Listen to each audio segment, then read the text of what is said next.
Good evening and welcome to the March 24th, 2020 meeting of the City Council. Will everyone please rise and join me in the Pledge of Allegiance?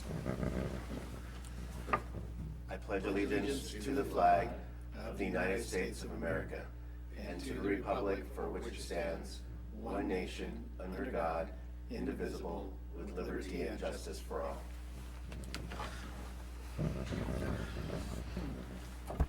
Well, good evening, Placerville, and thank you for joining us via live stream tonight as we all confront the realities of the COVID-19 pandemic.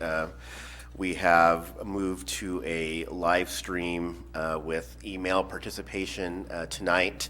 That will likely change again for our next council meeting when we will likely go to an all live casted one with each council member being on computer. So we ask you to bear with us. We know First Amendment is the pillar of our democracy, and so we don't want to limit the ability of people to speak to us, but at the same time, we also have to take everyone's safety of staff, of the public, and of the council here into consideration as well. And so we're trying to balance those two things as we move forward here. So with that, we'll go ahead and have a roll call. Mayor Saragosa? Here. Vice Mayor Thomas? Here. Councilmember Acuna? Here. Councilmember Taylor? Here. And joining the meeting remotely is Councilmember Borelli? Here. She is All right, here. it works. It works. Way to go, Patty. All right, moving on to item number 3, announcements, presentations to the public, brief comments by the City Council, and I will start to my left. I think, given the nature of this evening's meeting, I don't have any comments this evening. All right. Thank you, Mr. Mayor. Councilmember Taylor. Sure. I've got a couple comments. Earlier in the 2-week period since our last meeting, I met with Peg Vanderkar and we discussed homelessness. I also met with several Clay Street residents to discuss Clay Street and the Highway 50 hotspot study. And I had coffee with Wendy Thomas and we primarily discussed homelessness. And then also been just kind of dealing with the whole coronavirus everything. This week I will, like many people in our community and hundreds of thousands across the state, join them in becoming unemployed and a full-time homeschool teacher. So it's been a lot to kind of wrap my head around. And then just a couple quick PSAs. With everybody home, this is a great, and the weather wet, this is a great time to be pulling weeds and doing yard work and trying to get outside as much as you can. We also have the census, the 2020 census, which is really important for everybody to take part in. And I've been getting several emails from Raley's and the California Grocers Association about panic buying. And just want to encourage everybody to stop panic buying. There is not a shortage. There's just artificial scarcity by people loading up their carts. So just a couple of quick PSAs. Well said. Vice Mayor. Well, hello.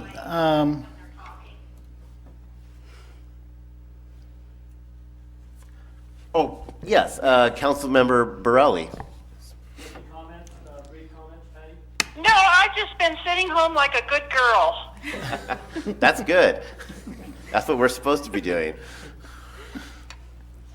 All right, Vice Mayor. All right, so I've attended, I've lost count of how many meetings I've attended in the last 2 weeks. One of the primary focuses in the last 2 weeks has been working with a coalition of community members along with county workers and Marshall Hospital dealing with homelessness and working to prevent a medical emergency for homelessness who may contract the virus and then be a serious burden on our healthcare system. And so one of their priority in their efforts is to evaluate the homeless and determine their needs with a variety of factors and look for, and their focus right now is moving them to hotel rooms on a short-term basis while we work through this. The county just received, COC and the county just received a total of about $230,000 to work on this project. They are working with Tahoe Coalition, as well as county and COC and home base, and to develop a program, as well as the, do you recall the name of the advocates with Maureen Dion Perry and the Vandekars and Western Slope Coalition for Coalition. Right. So they have been instrumental in working on this as well. It's been an amazing group effort on everybody's part to put together a program along with the El Dorado County Hot Team, and this has all been headed up by Martin Entwistle, who is the who works with Marshall Hospital, and he has been phenomenal in developing this program and bringing everybody together for an effective approach to limit the impact of this, the potential impact on the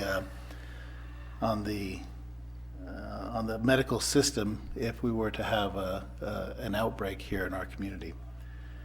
The other thing I've been doing is meeting with merchants. We've had 2 meetings with merchants, as well as other meetings outside of a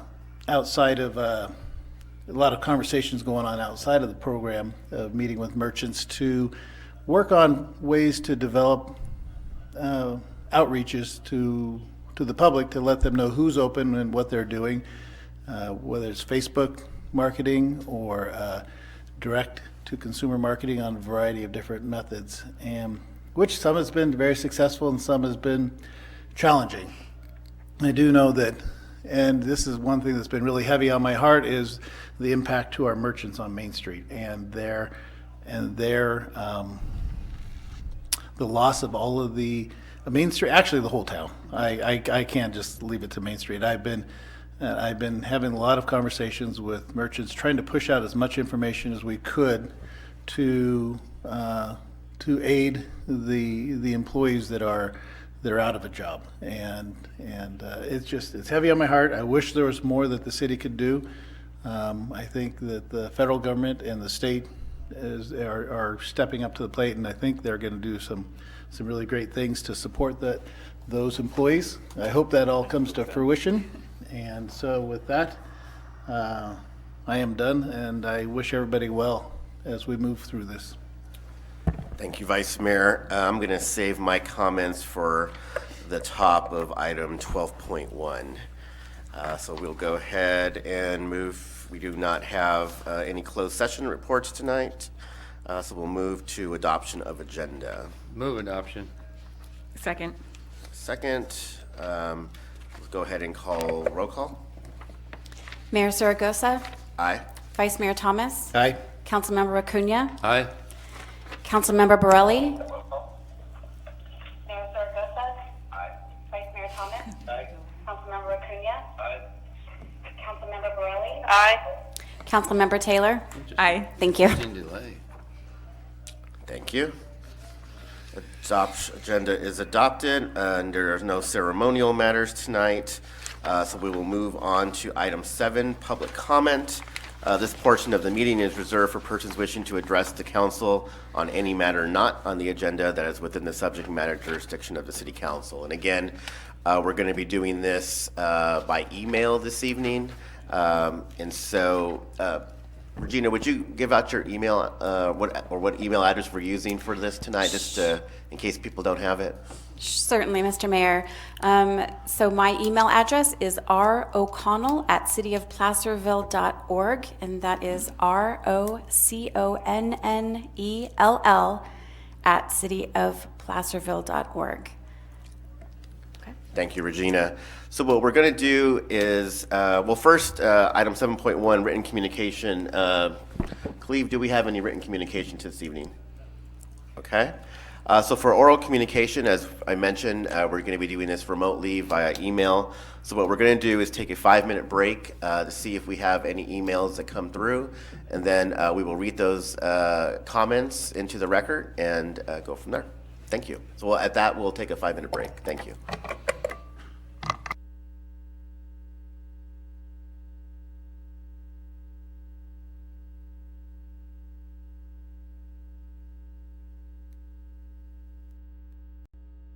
On the low. Okay, thank you, everybody. For item 7.2, our oral communications, Regina did not receive any emails for oral communications, so we're going to go ahead and move on to the consent calendar.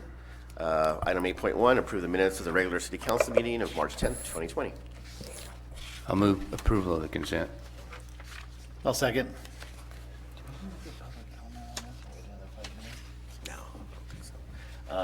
All those in favor? Aye. Aye. Against? Patty? All right. Councilmember Borelli? I had an eye in there too. Patty, did you vote on the consent calendar? Did you vote? Okay, thank you. That was an aye. She voted aye. All right, thank you, Cleve.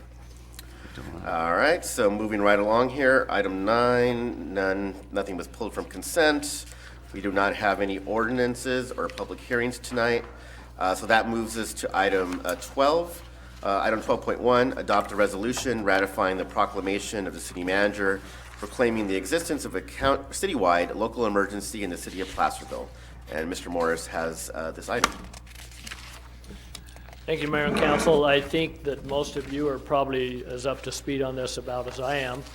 As you know, over the last 2 weeks, there's been a lot of information coming out, a lot of meetings. It seems like daily there's 2 or 3 conference calls that we're participating in. Last week on March 19th, after discussion with the mayor and my staff, I determined that it would be appropriate for us to issue a proclamation of emergency for the city, based on our ability to hopefully in the future recover costs that may be associated, that we may incur, of course, associated with this emergency, the COVID-19 emergency. This is on top of the county, the state, and the federal government all also declaring emergencies on the same topic. So the purpose of tonight's meeting is, as required by our city code, whenever the city manager declares an emergency, it's required that the city council ratify that within 7 days. So we declared last Wednesday on the 19th. Today would be the 7th day, which allows you to meet that requirement. And so it's the recommendation at this time that you adopt this resolution ratifying the proclamation of the existence of a citywide local emergency in the city of Placerville related to COVID-19. If there's any questions, status updates, or anything that you'd like me to provide, I know the mayor has some information to provide there too. We'd be happy to answer any questions. Thank you. Thank you, Cleve. Any questions for Cleve at this point? I had one. Or Dave? Yes. Duration. We did this once before during flooding, and it seemed to me that it went so many days and then it had to be renewed. Is there any duration on this? There is no duration on this one. It's just until we declare that it's over. And I believe, I'm trying to remember by our ordinance if I can do that or if the council has to make that declaration, but I will clarify that for you. So the council does, okay. Okay, thank you. Good question. Any other No questions. questions? Okay. Before I go to public comment, I'm just going to sort of read my my statement here. I kind of thought about all the work that's been done and what we're going to be doing going forward. So I just wanted to kind of put that on the record as we go forward here. So if you'll all bear with me. Good evening, Placerville. I want to convey my heartfelt appreciation to our first responders, to our police department, medical professionals, city workers, and our state and county partners for all their efforts responding to the COVID-19 pandemic. I also want to thank our local businesses complying with state and local orders to close as we try to flatten the curve and not overwhelm our hospitals and healthcare systems. I know closing is a difficult decision and many of you are forced to furlough or lay off employees. For those businesses deemed essential, I want to thank you for taking precautions to maintain social distancing for the safety of our employees, of your employees and customers alike. We have never faced a pandemic of this magnitude, and our institutions, both public and private, are being tested in this crisis. How we respond will directly impact the scope and longevity of the pandemic. Most official reports believe we will not know if our stay-at-home directives will have the desired impact for several more weeks. Even if restrictions are eased in the coming weeks, it is vitally important to adhere to guidelines now so we can all go back to our normal routines in the future. I want to try and frame the situation. If we all attended a college football game of 100,000 other fans, let's say an Alabama and LSU game, a marquee matchup, would you still attend if you knew 1,000 attendees were going to die at the game? Would you consider a 1% potential death rate an acceptable risk to see a great football game?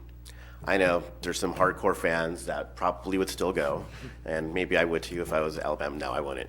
But the potential, I know some hardcore fans would still, but I think most people would not believe a 1% chance of dying is worth the risk. I'm not trying to make light of the situation or create a false equivalency, but to try and provide some context to the orders affecting our daily lives. Just today, the official count of COVID-19 cases from the California Department of Public Health went from 1,733 to 2,102. That's a 21% increase over one day. And we now have 3 confirmed cases here in El Dorado County. As I drive around town, I still see groups of kids and teenagers walking around town or hanging out at the skate park.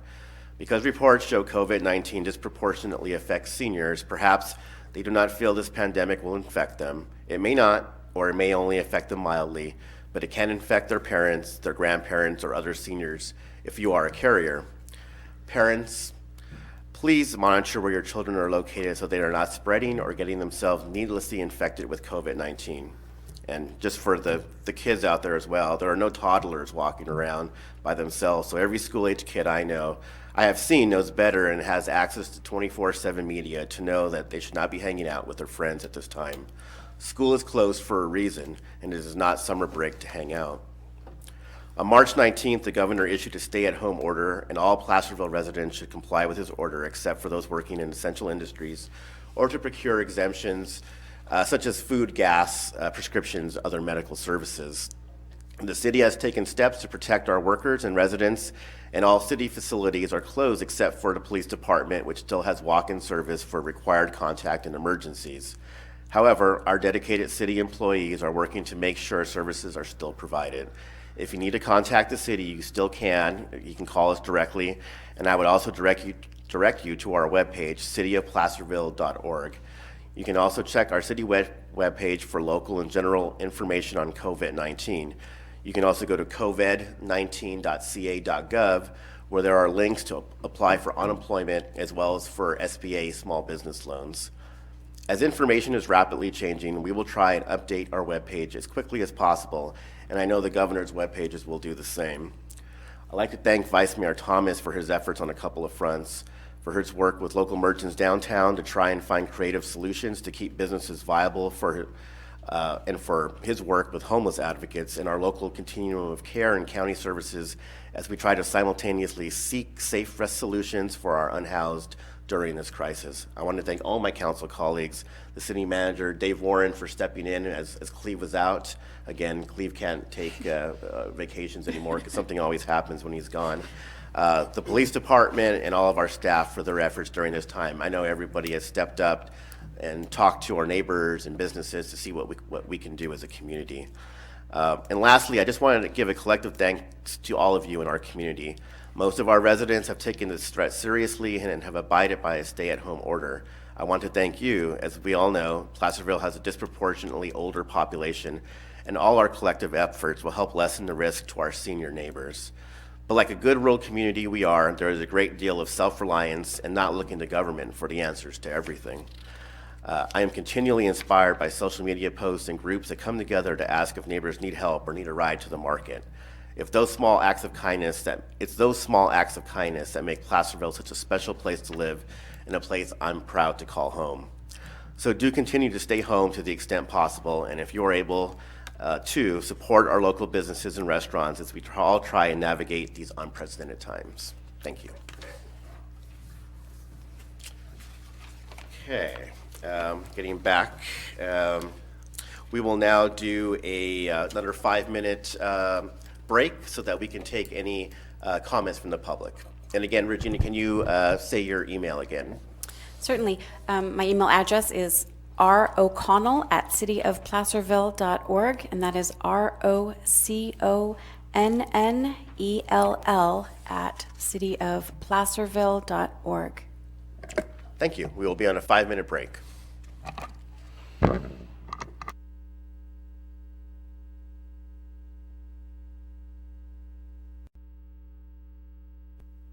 Okay, Regina, do we have any comments? No, Mr. Mayor, no comments from the public were received. Okay, thank you. I'm going to go ahead and close public comment and bring it back to the council for comments, further discussions. I had a couple questions for the city manager. Yep. Cleve, my colleague, Councilmember Taylor, mentioned it earlier, the great opportunity to be out there making your property as spick and span as it possibly could and making it fire safe. I'm also noticing there's a couple of large parcels that haven't done any enforcement regarding fire safety from last season. Are fire inspections, is that still being able to be taken care of, or? I will have to verify that with the fire department. I believe they have time, but I have not asked them that question, so I'll have to find out and get back to you. Okay, it seems like it's, we'll go from one risk right into another. And these are for example, it's on Spring Street. There's a couple of large parcels there that I believe are owned by a developer, and there has been very little done over probably 8 months that we've had it under notice of being, in violation. And here we are almost to the April 1st, and there's no sign that any effort's being taken on that one. And it endangers, an old historic neighborhood. So the other question is, how is this impacting our ability to continue with our public works projects? I'm thinking specifically the Upper Broadway project, the Mosquito Road water line project, and then Spring and Mosquito paving.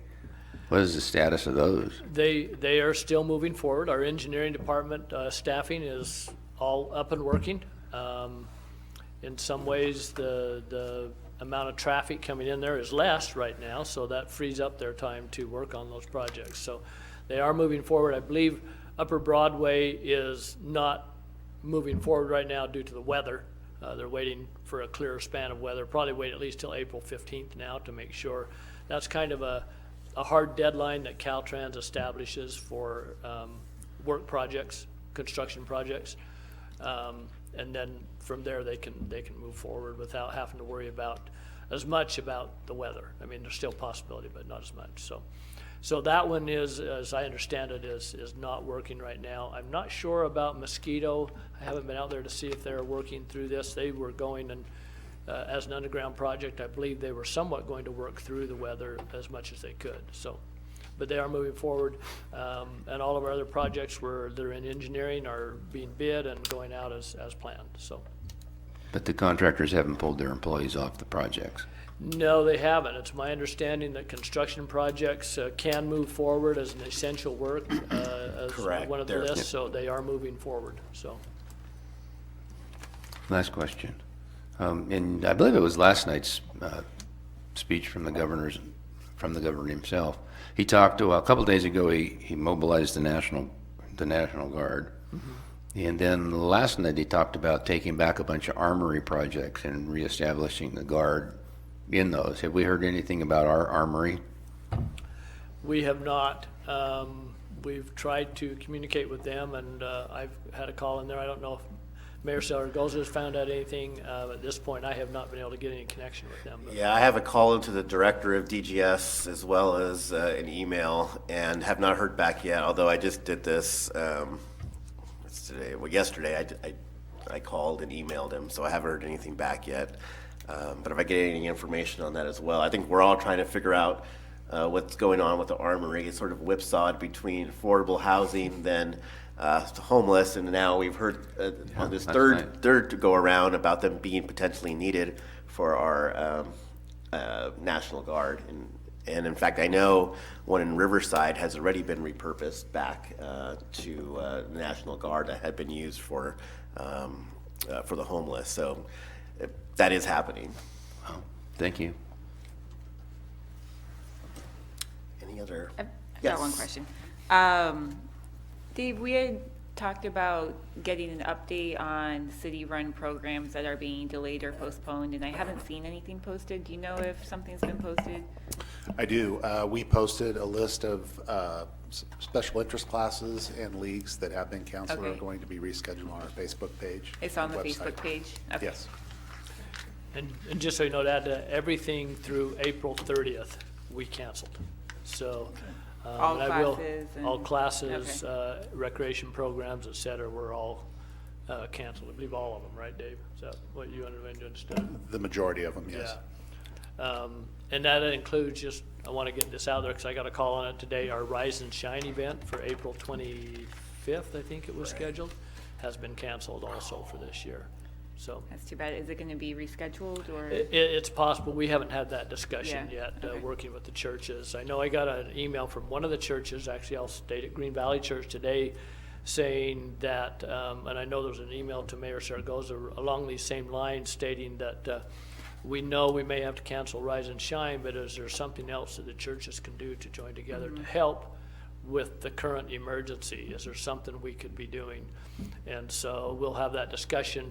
I don't know, I will work with the county in terms of volunteers that they may need. I know there may be a need there in terms of delivering meals and stuff like that, but I'm not sure what the real need is for volunteers at this point, so. Okay. Thank you. Thank you. Yeah, I think that's it's unfortunate we'll have to cancel the Rise and Shine event, but it also gives us a base of volunteers should we have to go down that path later. And I know, yes, the churches have reached out, or Green Valley has, and we'll have that conversation with them to see if and when those volunteers might be needed. Thank you. Vice Mayor? I'll move that we adopt a resolution of the City Council for the City of Placerville ratifying the proclamation of existence of a citywide local emergency in the City of Placerville. I'll second that. If I could, Mr. Mayor, make a comment before you Yes. call for the vote. And thank you very much for the motion and the second. I thank you very much for your very well-written speech that you presented just a few minutes ago, outlining the severity of the incident that we face right now. This is an unprecedented event. It's impacting our city and around the world. We sat here just two weeks ago, and we're focused on a normal number of business things that we were going to be taking up in coming weeks. And you mentioned that Cleve had gone off on a pre-planned vacation. And what that drove home is when he left versus when he came back, the world that he came back to here in California and around the world was totally different, just in those 7 days that he was gone. And thank you, Mr. Warren, for filling in and providing communications from various levels of government around us to make sure that the council and staff were informed. That's just one example of how quickly this thing is moving. And it's kind of a race almost between the mathematics and the medicine on this as to what side is going to win.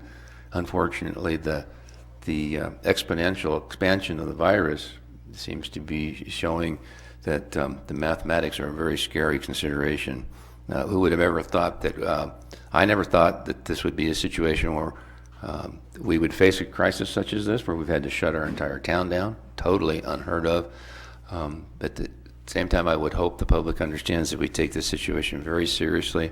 Again, I want to thank Cleve and Dave and the chief and all of the department heads for the last 2 weeks as this incident has become more and more obvious that the impacts were going to arrive at our door.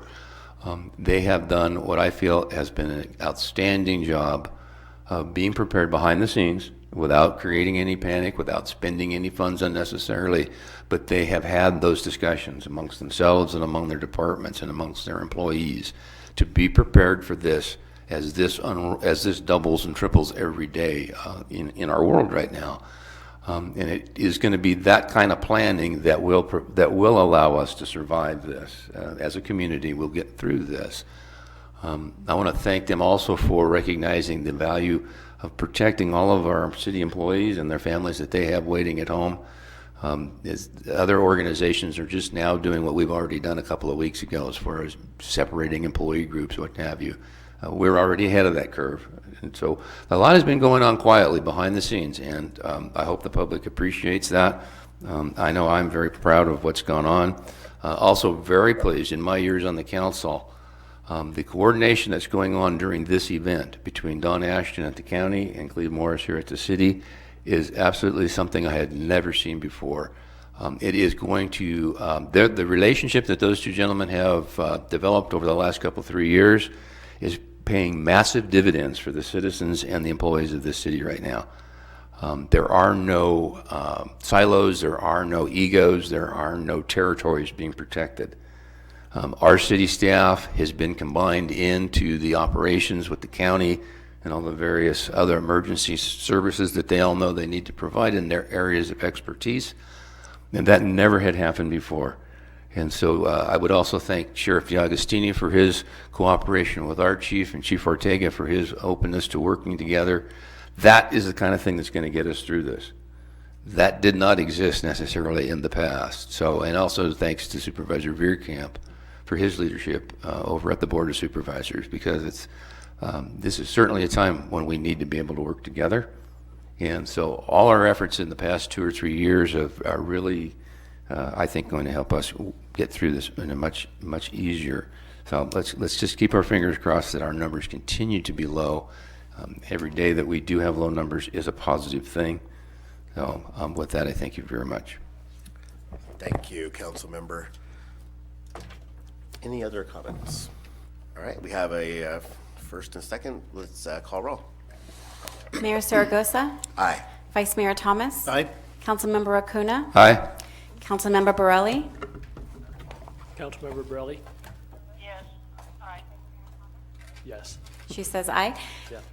Councilmember Taylor. Aye. Okay, thank you. The resolution passes. And just, we got clarification from Cleve during the break that it's a 60-day declaration, and so if it were to go past that, it would come back to the council for re-ratification. Is that accurate? Yeah, we will actually, won't let it reach the 60 days. We'll come back prior to that if we need to extend it, so. Thank you. Okay, moving along to item 13, reports from other agency meetings. Transit Authority, and I know Kara had asked you for some information on what the Transit Authority is doing during this time, and I didn't get a chance to get to it in my comments, so if you have anything you'd like to provide as well. Sure. So we did not have a commission meeting, but I did meet with Chair Heidel and Executive Director Matt Mock. And mostly it was about the budget, but we did discuss their response to the COVID-19 outbreak. So just to let people know, the commuter line down to Sacramento is running on a holiday schedule, so it's much fewer runs per day. Demand has also been way down. The senior shuttle and the more contracted transportation services has been paused for now. The local fixed route and dial-a-ride is still in operation as normal. And they are sanitizing the buses between each passenger on dial-a-ride, and they're sanitizing between each run on the local fixed route and the commuter line. And their drivers have gloves, masks, and sanitizer available to them. So, Thank you. It's important for everyone to know that those services are still available for Yeah. them, and they're taking every precaution they can, both for their ridership as well as for the drivers. Thank you. Mark, did you have anything you wanted to add on transit? No, I appreciate the Vice Chair Taylor taking care of that. I was wondering how they were doing over there. yeah, I can imagine the impacts are maddening. yeah. All right, Transportation Commission, any comments? No. No. Council Member Borelli, any comments on transportation? Any comments on transportation? Then I got it. Their office is closed. They're not open to the public. That's right. Okay, thank you, Patty. LAFCO. We don't have a meeting scheduled this month. If we do meet again, it'll be next April, third week in April, and their offices are also closed to the public right now. Staff is available by appointment only. Thank you. SACOG, we will meet Thursday, and we were supposed to be meeting in the city of Davis. The chair is, this year is from Davis, but unfortunately, with everything going on, we'll be doing a Zoom meeting coming up. And then we have our Innovation Committee hearing at the end of the month as well, the 31st. And then in terms of SACOG information, we just actually passed our final sort of RENA numbers for the area. I mean, for Placerville, it's been great because we didn't have any numbers to have to hit this time. And then with these two projects potentially coming up for us as well, we'll be very well situated for our RENA numbers going into the next decade, really. So good news on that front. Councilmember Borelli, Placerville Fire Safe Council, any updates?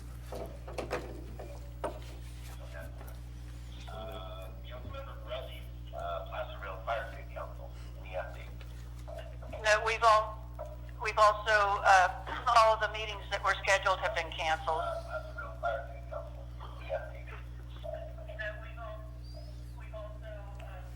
of the meetings that were scheduled have been canceled.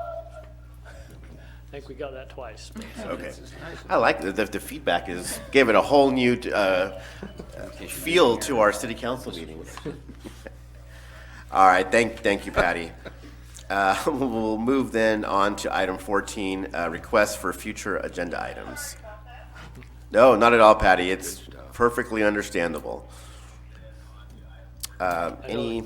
Councilmember Borelli does have something under this, so. Okay. I do have a request. Do you want me to tell Cleve? Yeah, go ahead, Patty. I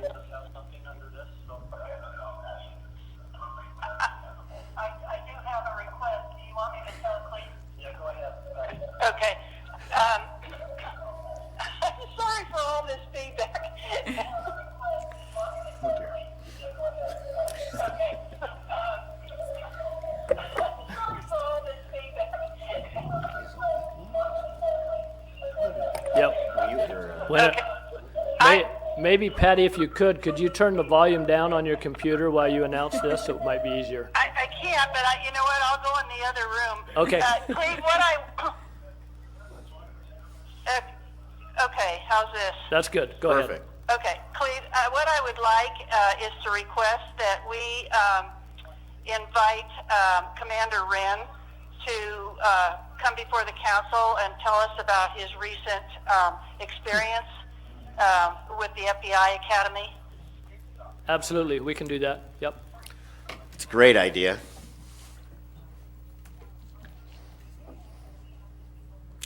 Thank you, Patty. I will work with the chief to get that done. That's not an issue at all. We can recognize him. So, yep. Great, thank you. Any other requests? None. Okay. Staff, anything? I just had a couple items I want to mention quickly to the council. One of the things, and we've had brief discussion with the mayor about this, is our upcoming budget.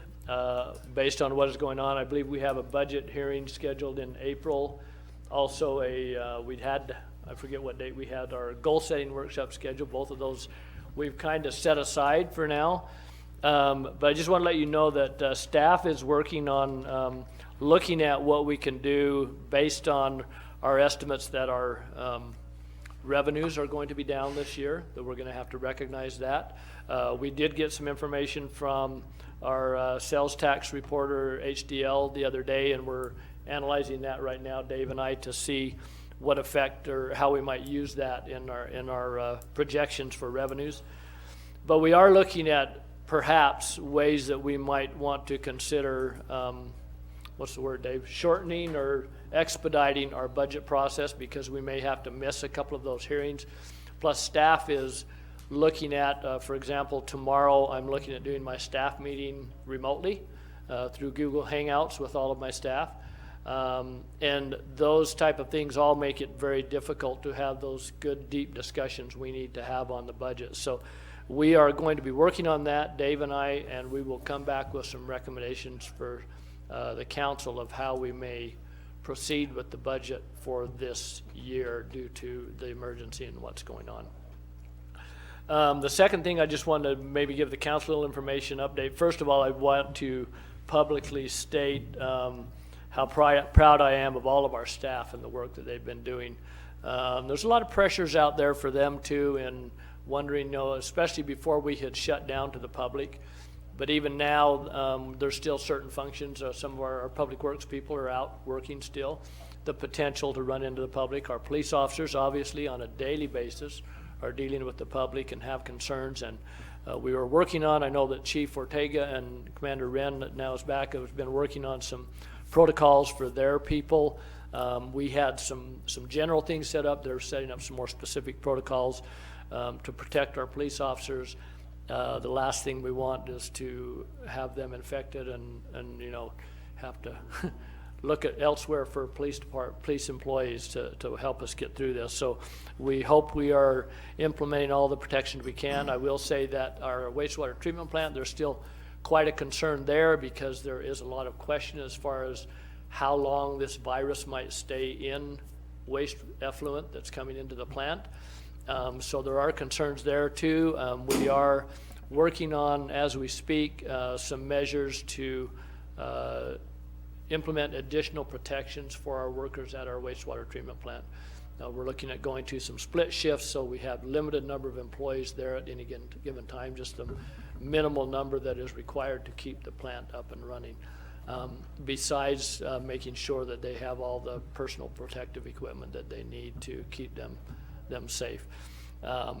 With that, we are also reviewing in a few areas, perhaps allowing employees to work from home. We're putting together a policy right now, Mr. Warren and I, that we can use to implement that and allow employees where those cases arise that it makes sense. They don't necessarily need to be in the building because of the public is not there, that they could perhaps work from home. There's a few issues we need to work out in terms of having correct computer access and phone access that they may need to help in those areas where we need them. So I just wanted to update you and let you know that we do continually make changes and move forward with things that we need to protect our employees and keep things going. As much as possible, I'd like to think that we are still offering as many services as we can and still protect our employments and our employees and protect the public at the same time. Both of those are equally important to us. So stay tuned. I will keep you updated as we make changes in those areas. But as for now, we do plan on still having all of our functions operating. Most employees will still come into work, but that could change as we go forward. Some employees we may allow to work from home and as we can, and still keep functions working and keep operating. So I'll keep you informed as we move forward with that. Thank you. Could I add one thing to your report? Sure. You guys have done a great job of building out the website to address a lot of the public's concerns and provide information. I think with our website, along with the county website, there is a huge host of information available out there for pretty much anybody's needs. Yeah. If it comes to the grants and what's going on with the state and the available for funds and EDD and those types of things, there's a lot of information out there. So either our website or the county website is an excellent place to gather this information. Right. Yep. Just kind of to add to that too, I did have a conversation with the Chamber Director, Laurel Brentbaum, today about them gearing up to assist small businesses with these SBA loans as they begin to become available. Some are available now. There may be some changes with the new federal bill that will affect that differently. I know Councilmember Thomas sent us a video from one of the senators, Mr. Rubio, correct?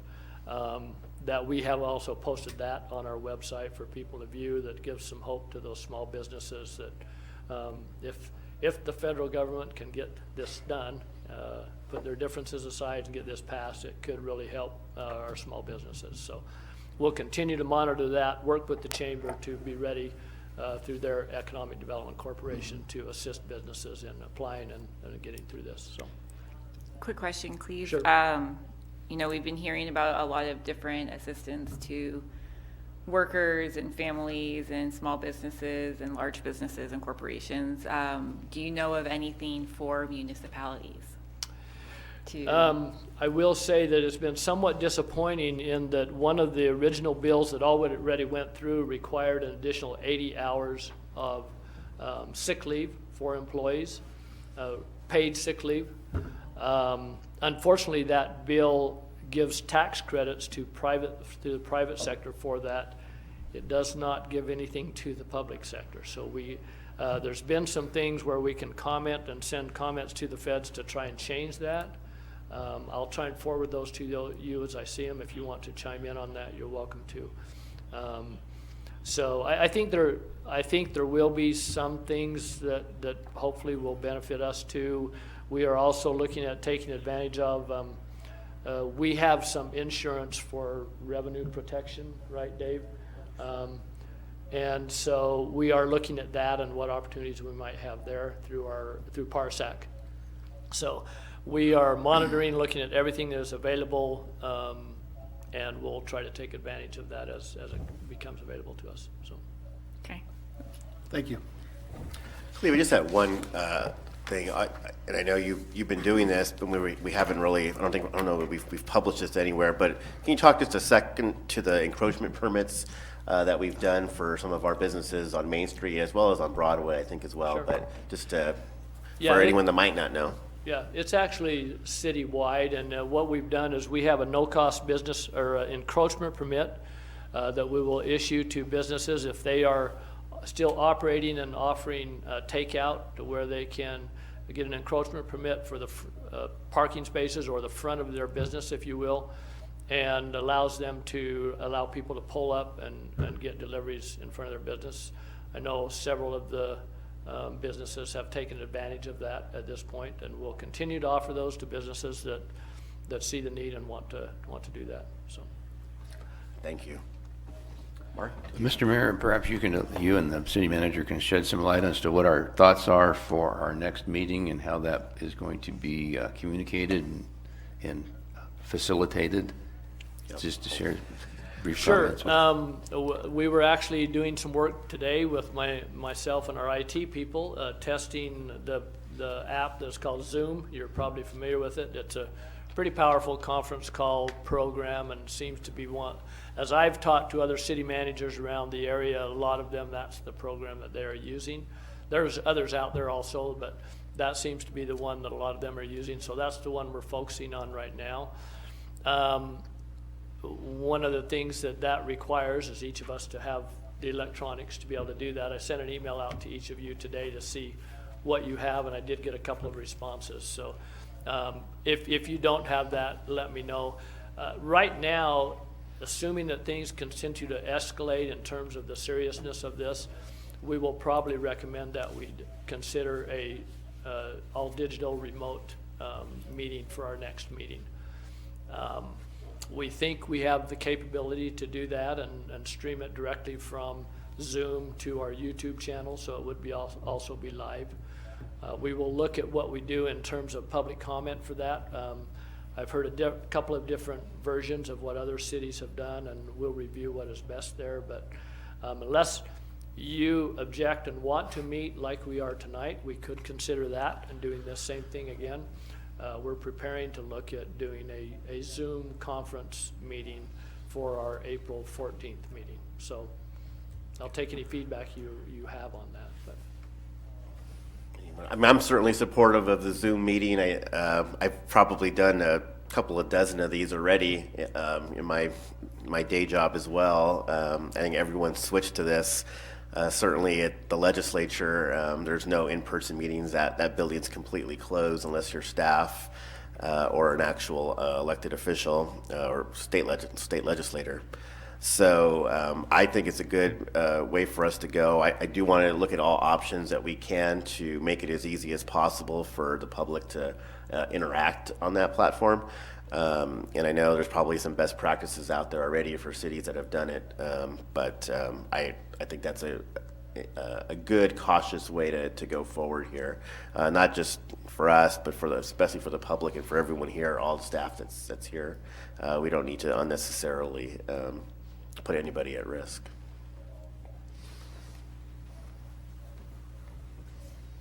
is the rest of the council in agreement of going that route then? You feel that's unfortunately. I mean, I enjoy meeting with you like this, but at this point, it may be better for us to go that route, so. I'm good either way. Yeah, me too. Okay. Okay. All right, we'll go on to item 16, which are upcoming items for the April 14th, 2020 meeting. These include the Conrad Street Sewer Survey Contract, real estate and survey services and new CIP for the Giovanni Sewer Improvement Project, Mosquito Road contract change order, UBBL landscape maintenance agreement, and a Measure J report. And I'm sure as well, updated information on COVID-19 as we move forward here as well.